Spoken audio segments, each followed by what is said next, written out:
2 Chronicles chapter 35. Josiah celebrated the Passover to the Lord in Jerusalem, and the Passover lamb was slaughtered on the 14th day of the first month. He appointed the priests to their duties and encouraged them in the service of the Lord's temple. He said to the Levites who instructed all Israel and who had been consecrated to the Lord, "Put the sacred ark in the temple that Solomon son of David, king of Israel, built. It is not to be carried about on your shoulders. Now serve the Lord your God and his people Israel.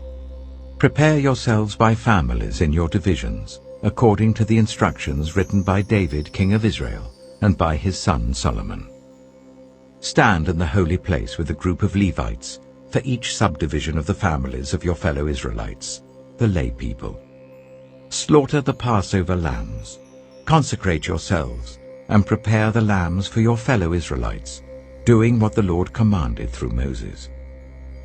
Josiah provided for all the lay people who were there a total of 30,000 lambs and goats for the Passover offerings, and also 3,000 cattle, all from the king's own possessions.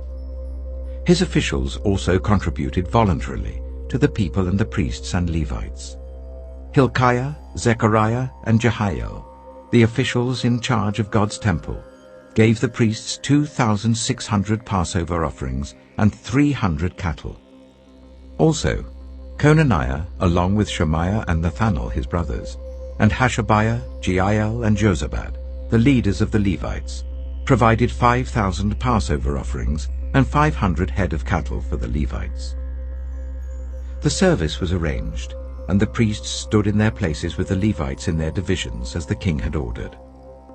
The Passover lambs were slaughtered, and the priests splashed against the altar the blood handed to them, while the Levites skinned the animals.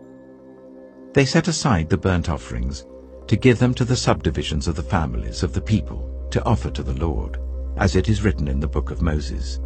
They did the same with the cattle.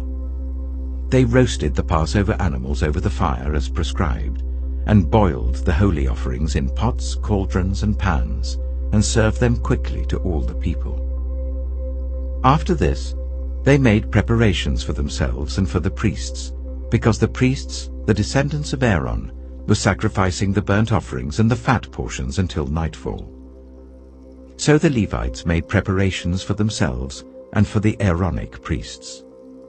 The musicians, the descendants of Asaph, were in the places prescribed by David, Asaph, Heman, and Jeduthun, the king's seer. The gatekeepers at each gate did not need to leave their posts, because their fellow Levites made the preparations for them. So at that time, the entire service of the Lord was carried out for the celebration of the Passover, and the offering of burnt offerings on the altar of the Lord, as King Josiah had ordered.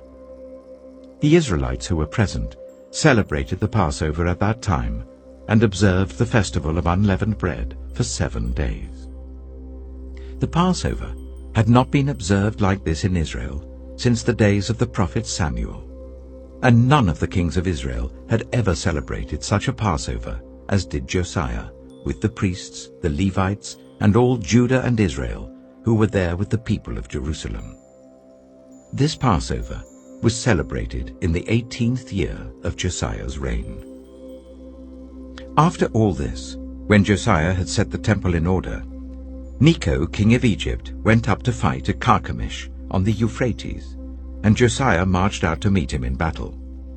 But Necho sent messengers to him, saying, "What quarrel is there, king of Judah, between you and me? It is not you I am attacking at this time, but the house with which I am at war. God has told me to hurry. So stop opposing God who is with me, or he will destroy you." Josiah, however, would not turn away from him, but disguised himself to engage him in battle. He would not listen to what Necho had said at God's command, but went to fight him on the plain of Megiddo. Archers shot King Josiah, and he told his officers, "Take me away, I am badly wounded." So they took him out of his chariot, put him in his other chariot, and brought him to Jerusalem, where he died. He was buried in the tombs of his ancestors, and all Judah and Jerusalem mourned for him. Jeremiah composed laments for Josiah, and to this day all the male and female singers commemorate Josiah in the Laments. These became a tradition in Israel and are written in the Laments. The other events of Josiah's reign, and his acts of devotion in accordance with what is written in the law of the Lord, all the events from beginning to end, are written in the book of the kings of Israel and Judah.